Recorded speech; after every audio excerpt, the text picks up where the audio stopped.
বছরের শেষ অমাবস্যায় কুম্ভ রাশির উপর মায়ের কৃপা পড়তে চলেছে। নমস্কার, আমি জ্যোতিষী এডি শাস্ত্রী।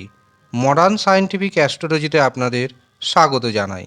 আগামী 19শে ডিসেম্বর 2025 রয়েছে পৌষ মাসের অমাবস্যা। এই অমাবস্যা বকুল অমাবস্যা নামেও পরিচিত। এই অমাবস্যা শুরু হচ্ছে 19শে ডিসেম্বর ভোর 4:59 এবং এই অমাবস্যা শেষ হবে 20 ডিসেম্বর সকাল 7:12। উদয় তিথির নিয়ম অনুসারে এই অমাবস্যা কার্যকরী হবে বা মা কালীর পুজো সুসম্পন্ন হবে 19শে ডিসেম্বর 2025। এই অমাবস্যা পিতৃপুরুষের শান্তির জন্য অত্যন্ত গুরুত্বপূর্ণ। আপনি যদি পিতৃপুরুষের উদ্দেশ্যে তর্পণ করতে চান বা পিণ্ডদান করতে চান তবে এই দিনটিকে বেছে নিতেই পারেন। অমাবস্যা হলো এমন একটা তিথি যেই তিথিতে চন্দ্র সূর্য এবং পৃথিবীর মাঝে অবস্থান করে, যার কারণে চন্দ্রের যে আলো সেটা পৃথিবীতে নেমে আসে না। এই দিন আপনি কোনো কিছু দান করতে পারেন। দান করবেন গরিব দুস্থ ব্যক্তিকে, কিছু খাদ্য খাবার দান করতে পারেন এবং যেহেতু এই অমাবস্যাতে শীত থাকে কাজেই শীত বস্ত্র দান করুন। এই দিন যাই দান করবেন বহুগুণ রিটার্ন আসবে আপনার কাছে। এর পাশাপাশি আধ্যাত্মিকতার দিক থেকে, তন্ত্র সাধনার দিক থেকে এই অমাবস্যা অত্যন্ত গুরুত্বপূর্ণ। এই দিন বিভিন্ন ধরনের কবচ তৈরি হবে। আপনার সন্তান পড়াশোনা করছে না বা পড়াশুনোতে মনোযোগ দিতে পারছে না, বিশেষ করে যারা মাধ্যমিক পরীক্ষা দিবে, যারা উচ্চ মাধ্যমিক পরীক্ষা দেবে তাদের জন্য অবশ্যই এই দিন নাম গোত্র অনুযায়ী কবচ তৈরি করিয়ে নিতে পারেন। ব্যবসাতে মনের মতো উন্নতি হচ্ছে না, কর্মক্ষেত্রে শত্রুতার শিকার হচ্ছেন, ঋণের মধ্যে কোর্ট কেসে আপনি দিনের পর দিন ফেঁসে যাচ্ছেন, কিভাবে বেরিয়ে আসবেন তার উপায় খুঁজে পাচ্ছেন না।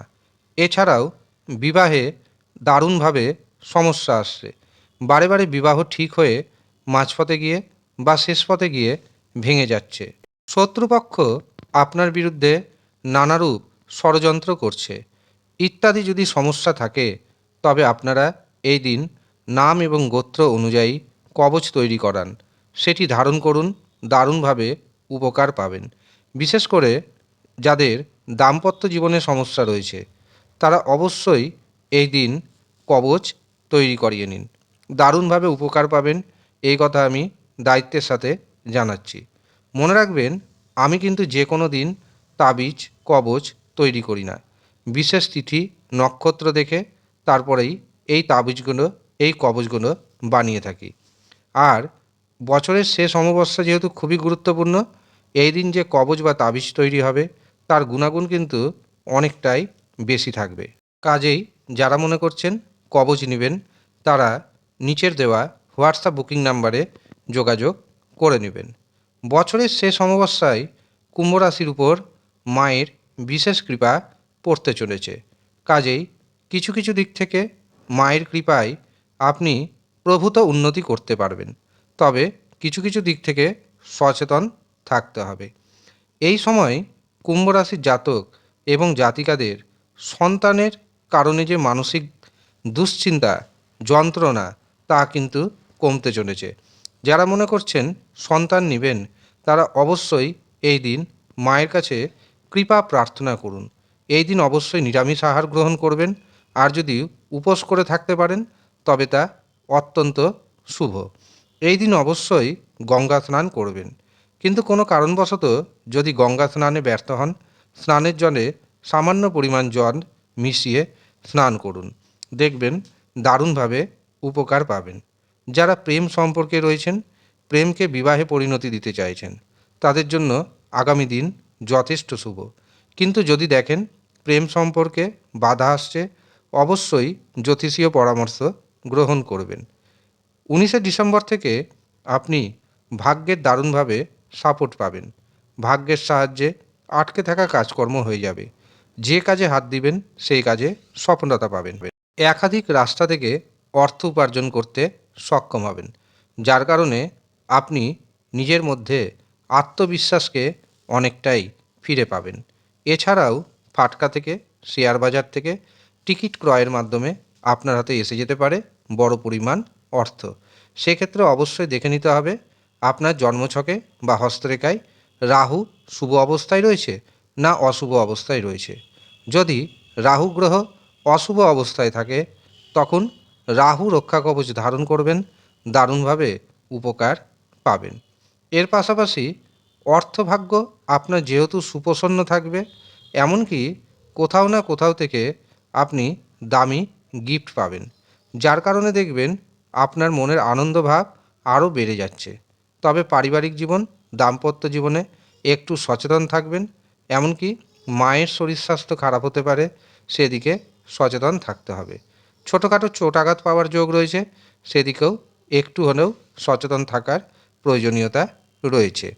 আপনি যদি কুম্ভ রাশির ব্যক্তি হন, কিন্তু যদি দেখেন আপনার জীবনে তেমন কোনো পরিবর্তন আসছে না, তখন জানবেন আপনার যে ব্যক্তিগত জন্মছক বা আপনার যে ব্যক্তিগত হস্তরেখা, সেখানে অশুভ কোনো গ্রহের দোষ রয়েছে।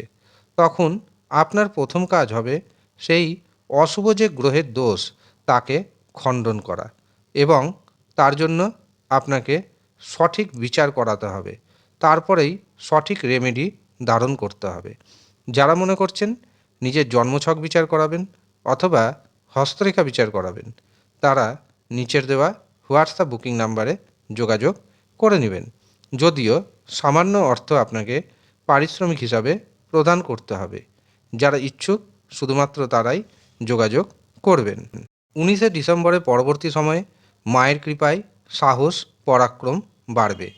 এই সময় আপনি যা যা সিদ্ধান্ত নেবেন, বেশিরভাগ সিদ্ধান্ত কার্যকরী বলে প্রতিপন্ন হবে।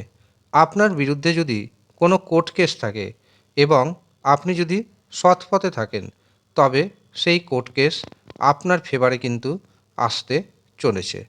এছাড়াও দীর্ঘদিন ধরে যারা আপনার বিরুদ্ধে ষড়যন্ত্র করে এসেছে, শত্রুতার ছক কষেছে, আপনার মান সম্মান নষ্ট করার প্রচেষ্টা করেছেন, এবার কিন্তু আপনি তাদেরকে জব্দ করতে সক্ষম হবেন।